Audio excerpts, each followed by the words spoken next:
அன்பு தமிழ் சொந்தங்களை YouTube channel மூலமாக அவங்க எல்லாரும் சந்திப்பதை மிகுந்த மகிழ்ச்சி அடைகிறேன். எல்லாரும் எப்படி இருக்கீங்க? நல்லா இருக்கிறீங்களா? யாரு அந்த கோவையை சேர்ந்த அசோக் ஸ்ரீநிதி மைவித்திரிக்கும் இவருக்கு என்ன பிரச்சனை அப்படின்னு சொல்லிட்டு யாருக்குமே தெரியாத ஒரு ரகசியமான ஒரு வீடியோவை தான் இந்த வீடியோ போட்டிருக்கேன். இன்னும் சொல்ல போனாக்கா அசோக் ஸ்ரீநிதிக்கும் எம்டி முக்கியமா மைவித்திரியோட எம்டி சக்தி ஆனந்தனுக்கு என்ன டிஸ்கஷன் நடந்துச்சு, இதுல கருத்து வேறுபாடுனால இந்த கம்பெனி கலகலத்துக்கு இருக்கிற ஒரு சூழ்நிலையில தான் இந்த பிரச்சனைக்கு எல்லாம் யார் யார் காரணம், இதுக்கு தீர்வு தான் என்னங்கிறதுக்காக இந்த வீடியோ போட்டிருக்கேன். இந்த வீடியோ ஸ்கிப் பண்ணாம பாருங்க. வீடியோ பிடிச்சிருந்தா லைக் பண்ணுங்க, கமெண்ட் பண்ணுங்க, ஷேர் பண்ணுங்க. புதிய நண்பர்கள் யாரும் வந்தாலும் சப்ஸ்கிரைப் பண்ணி யூடியூப் சேனலுடைய நெருங்கிய சொந்தங்களை அடங்க பக்கத்துல இருக்க பெல் பட்டனை கிளிக் பண்ணிக்கோங்க. நான் நோட்டிபிகேஷன் ஒண்ணு கூட கிடைக்கும் நண்பர்களே. அதாவது வியூவர்ஸ்க்கு பர் டே 6 ரூபாயில இருந்து 1600 ரூபாய் சம்பாதிக்கிறதுக்கு வழிவகுத்து கொடுத்தாரு சக்தி ஆனந்தன். சோ இந்த அடிப்படையில மிகப்பெரிய அளவுல பாப்புலரா பேசப்பட்ட ஒரு நிறுவனம் தான் மைவி3 ஆடு. அந்த விளம்பரத்தை பார்த்தாவே மிகப்பெரிய அளவுல நமக்கு வருமானம் வருது. தோல் திங்கிறதுக்கு எங்கேயாவது கூலி கிடைக்குமா? வாழைப்பழம் திங்கிறதுக்கும் கூலி கொடுத்து தோல் திங்கிறதுக்கும் கூலி கொடுத்த ஒரு நிறுவனம் பாத்தீங்கன்னா மைவி3 ஆடு. காரணம் என்ன கேட்டீங்கன்னாக்கா, வியூவர்ஸ் எவ்வளவு நேரம் நீங்க பாக்குறீங்களோ அதுக்கும் பணம் கொடுத்தாங்க, எவ்வளவு பேரை நீங்க சேர்த்து விட்டீங்களோ அதுக்கும் கமிஷன் கிடைச்சது, உங்களுடைய பிளான் அப்கிரேட் பண்றீங்கன்னு சொன்னா அதுக்கும் உங்களுக்கு கூடுதல் பணம் கிடைச்சது. சோ நீங்க அந்த அப்கிரேட் பண்ண நீங்களும் பணம் கட்டணும் அப்படிங்கக்கூடிய ஒரு சூழ்நிலையில நெருக்கடியை கொடுத்ததே சக்தி ஆனந்தன் அவர்கள் தான். அவருடைய ஜாயின் பண்ணி அந்த ஹெர்பல் ப்ராடக்ட் தயார் பண்ண விஜயராகவன் அவர்களும், விஜயராகவன் தான் தலைமறைவாயிட்டாருன்னு கடந்த வீடியோவில் நான் போட்டிருக்கிறேன். இப்போ பாத்தீங்கன்னு சொன்னாக்கா அசோக் ஸ்ரீநிதிங்கிறவர் யாருன்னா பாட்டாளி மக்கள் கட்சியோட பிரமுகர்.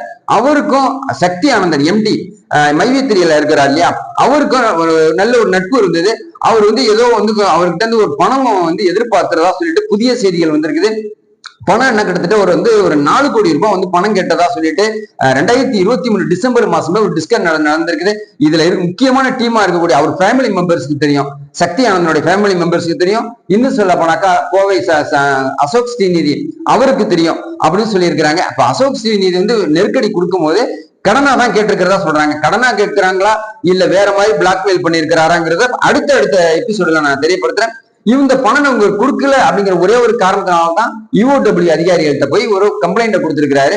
அதை பொதுமக்களுக்கு பாதிப்பை ஏற்படுத்த விதமா அரசாங்கத்தின் முறைய அனுமதி வாங்காம இந்த மாதிரி ஹெர்பல் ப்ராடக்ட் வைக்கிறாங்க.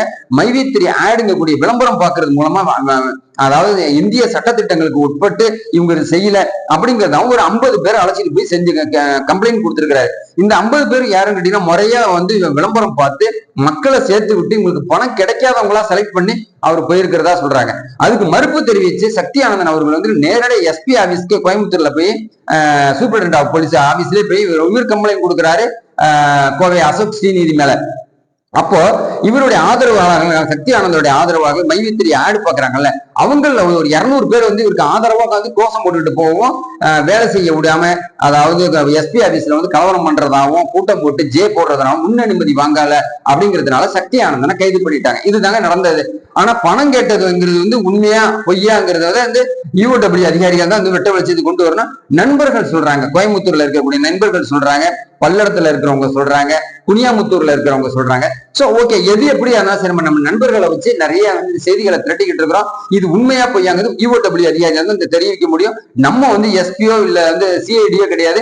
நமக்கு வர செய்தியை யூடியூப் சேனல் சொந்தங்களுக்கு, தமிழக மக்களுக்கும், குறிப்பா மைவி3 ஆடு பார்த்து சம்பாதிக்கணும்னு நினைச்சு இந்த இதுல கையை பிசைஞ்சுக்கிட்டு விழிப்பிதுங்கி நிற்கக்கூடிய தமிழக மக்களுக்கு மைவி3 ஆடு பார்க்கக்கூடிய வியூவர்ஸ்க்கு நம்ம தெரிவிக்கிறோம். வியூவர்ஸ் யாருன்னா நம்ம யூடியூப் சேனலோட ஒரு சொந்தங்கள் தான். சொந்தங்களே கமெண்ட்ஸ்ல நிறைய பேர் கேட்கிறாங்க, சார் அவர் நல்லவர் வல்லவர் அப்படின்னு சொல்றீங்க. சோ நல்லவர் வல்லவர் ஜெயில இருக்கக்கூடிய அவசியம் யாருக்குமே கிடையாது. யாருமே ஒரு நல்லவங்க சிறைச்சாலையில இருக்க முடியாது. சோ இப்ப விஜயராகவன் கூடிய ஹெர்பல் ப்ராடக்ட் தயாரித்து அவரோட நட்பு ரீதியா பிசினஸ்ல பார்ட்னரா இறங்கினாங்க. அவர் எங்க, அவரும் எஸ்கேப் ஆயிட்டாரு. எந்த ஊர்ல இருக்கிறாருன்னு தெரியல. நம்ம தமிழ்நாட்டுல இல்லைங்கிறது மட்டும்தான் இந்த நிமிஷம் கிட்டத்தட்ட 22/7/2024 புதிய செய்தியா கிணத்துக்கடவுல இருக்கிற நண்பர்கள் தெரிவிச்சிருக்காங்க. அதாவது அவினாசியில இருக்கிற நண்பர்கள் நமக்கு தெரிவிக்கிற அடிப்படையில சக்தி ஆனந்தனுடைய மார்ச் 13 அரெஸ்ட் பண்ணியிருந்தாங்க. அது மட்டும் இல்லாம இந்த வெள்ளிக்கிழமை, கடந்த வெள்ளிக்கிழமை 19/7/2024 அவர் விடுதலை ஆகக்கூடிய ஒரு சூழ்நிலை இருந்துச்சு. ஆனா அவருக்கு வந்து ஜான் முன்ஜாமீன் கிடைக்காதனால திரும்பவும் அவர் கைது போலீஸ் கஸ்டடியில தான் இப்ப திரும்பவும் எடுத்திருக்கிறாங்க யூஓடபிள்யூ அதிகாரிகள். அப்போ வந்து எம்டி வந்து சக்தி ஆனந்தனும் மக்களுக்கு ஒரு உருக்கமான ஒரு வேண்டுகோளை வந்து வச்சிருக்கிறாரு அவருடைய வக்கீல் மூலமா. அப்போ வந்து யூஓடபிள்யூ அதிகாரிகள் தடுத்திருக்கிறாங்க. நீங்க வந்து வேண்டுகோள்லாம் வைக்க கூட இப்ப நீங்க வந்து சிறையில் இருக்க கஸ்டடியில இருக்கீங்க. இல்லைங்க, மக்களுக்கு நான் ஒரு உருக்கமான வேண்டுகோள் வைக்கிறேன். நம்ம நிறுவனம் நல்ல நிறுவனம், எந்த காலத்திலயும் இது வந்து சளைக்காம போகும். நான் நிரபராதின்னு நான் வந்து நிரூபிப்பேன் அப்படின்னு சொல்லிட்டு தமிழக மக்களுக்கும் மைவித்திரியில ஆட் பார்க்கக்கூடிய விளம்பரதார, அதாவது விளம்பரம் பார்க்கக்கூடிய அதனுடைய உறுப்பினர்களுக்கு தெரிவிச்சிருக்கிறதே ஒரு மகிழ்ச்சியான தேதியை இந்த வீடியோவில் தெரிவிக்கிறேன். ஏன்னா எல்லாருமே வந்து அந்த கம்பெனி நல்லது, நல்ல கம்பெனி, நீங்க ஏன் அப்படிலாம் சொல்றீங்க? இப்போ நானும் சொல்றேன் அந்த கம்பெனி நல்ல கம்பெனி அப்படின்னு சொல்லிட்டு அவரு ப்ரூவ் பண்ணியிருக்காரு. யூஓடபிள்யூ அதிகாரிகளும் தமிழ்நாடு அரசும் தமிழ்நாடு காவல்துறை அவர் மேல குற்றச்சாட்டை வச்சிருக்கிறாங்க. மக்களை நீங்க ஏமாத்திருக்கீங்க. கிட்டத்தட்ட வந்து 8 கோடிக்கு மேல வந்து நீங்க வந்து இன்கம் டாக்ஸ் நீங்க கட்டல. அது மட்டும் இல்லாம 20 கோடி ரூபாய் வந்து நீங்க மக்கள்கிட்ட நீங்க வாங்கியிருக்கிறீங்க. சாதாரண விஷயம் இல்ல அப்படின்னு சொல்லிட்டு குற்றச்சாட்டை வச்சிருக்காங்க.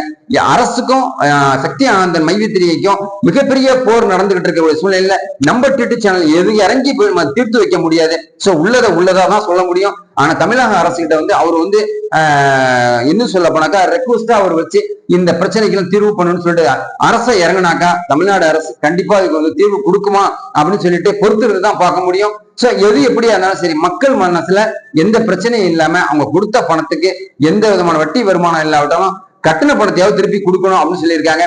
சோ இந்த மாதிரி நிறுவனங்கள் எல்லாம் உண்டாக்கலாமா அப்படின்னு சொல்லிட்டு தமிழ்நாடு அரசு விரிவான விளக்கத்தை அடுத்த செப்டம்பர் 3ஆம் தேதி கேஸ் வந்து திரும்ப இதுக்கு வருது, ஹியரிங் வர்றதுனால நிறைய நண்பர்கள் கேட்டிருக்காங்க, ஹியரிங் வருது உங்களுக்கு யார் சார் சொன்னாங்க அப்படின்னு சொல்லிட்டு. அங்க இருக்கக்கூடிய அதிகாரிகள் தான் சொல்லியிருக்கிறாங்க சென்னை உயர்நீதிமன்றத்துல.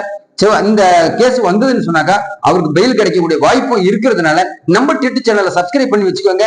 சுட சுட அவர் வெளியே வருவாரு, எப்ப பணம் கொடுப்பாரு, எங்க அந்த பணத்தை வச்சிருக்கிறாரு, எவ்வளவு பிளான் அவர்கிட்ட இருக்குங்கிறத அடுத்தடுத்த வீடியோல நான் பிறந்து கட்ட போறேன், சொல்லி காட்ட போறேன். தமிழக மக்களுடைய ஆதரவை நான் பெற போறேன் அப்படிங்கிறத மட்டும்தான் உண்மை ப்ராமிஸ் பண்றேன். அதே சமயத்துல இந்த வீடியோ ஸ்கிப் பண்ணாம பாருங்க. வீடியோ பிடிச்சிருந்தா லைக் பண்ணுங்க, கமெண்ட் பண்ணுங்க, ஷேர் பண்ணுங்க. புதிய நண்பர்கள் யார் வந்தாலும் சப்ஸ்கிரைப் பண்ணி ட்விட்டர் சேனலுடைய நெருங்கிய சொந்தங்களை அடங்க பக்கத்துல பெல் பட்டன் கிளிக் பண்ணிக்கோங்க. நான் நோட்டிபிகேஷன் அடுத்த எபிசோட்ல காரசாரமா உங்கள்கிட்ட மீண்டும் சொல்றேன் நண்பர்களே. நன்றி.